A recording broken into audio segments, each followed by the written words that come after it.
नारायण नारायण। माताओं बहनों, मैं आज आप सबके सामने फिर से प्रस्तुत हूँ एक महत्वपूर्ण जानकारी लेकर। नारायण नारायण। मैं आशा करता हूँ कि आप सभी कुशल मंगल होंगे।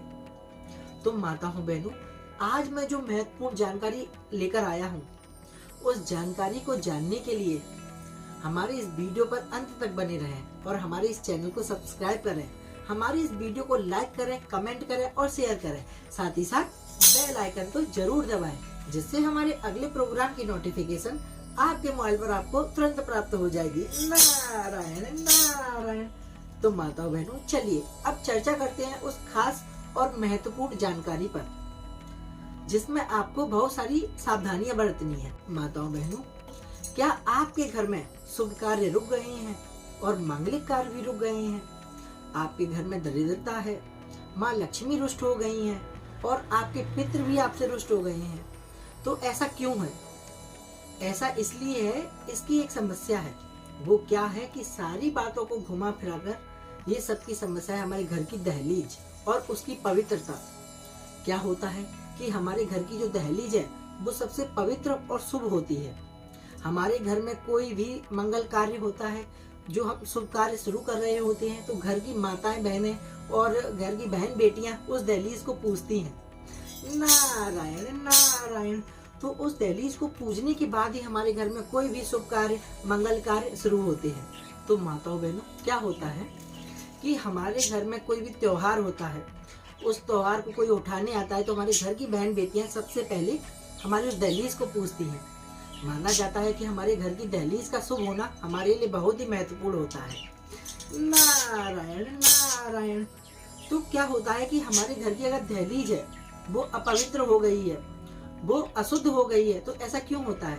क्या होता है कि हमारे घर की बहन बेटियां या हमारे घर के सदस्य उस दहलीज पर बैठकर इधर उधर की बातें करते हैं और बैठे हैं, वहीं पर बातें कर रहे हैं, वहीं पर थूक दिया या कुल्ला कर दिया, तो उससे क्या होता है, हमारे घर की दहलीज है वो अपवित्र हो जाती है। नारायण नारायण। और हमारे घर की दहलीज अपवित्र हो जाती है तो हमारे घर के सारे शुभ और मंगल कार्य रुक जाते हैं। हमारे घर में माँ लक्ष्मी नहीं आती हैं, हमारे घर में हमारे पितृ भी नहीं आते हैं।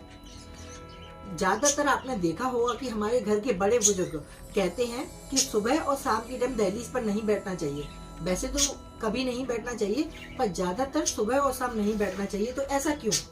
क्योंकि सुबह के टाइम तो माँ लक्ष्मी जी हमारे घर आती हैं और शाम के टाइम हमारे घर में हमारे पितृ आते हैं। और ऐसे ही समय आप वहाँ पर बैठे हो, इधर उधर की बातें करते हो, तो वो आपसे रुष्ट होकर चले जाते हैं।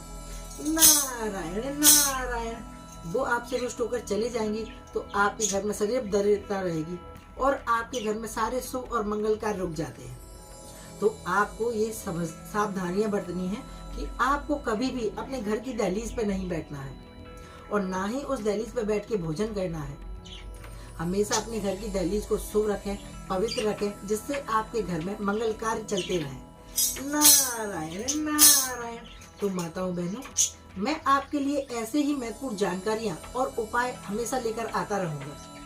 हमारे इस चैनल से आप जुड़े रहिए और हमारी इस वीडियो को ज्यादा से ज्यादा शेयर कीजिए, जिससे आपके साथ साथ कई और भी माताएं बहनें हमारी इस जानकारी का लाभ उठा पाए। नारायण नारायण। माताओं बहनों, जब तक के लिए मैं तो चला अपने स्वर्ग लोक में। नारायण नारायण।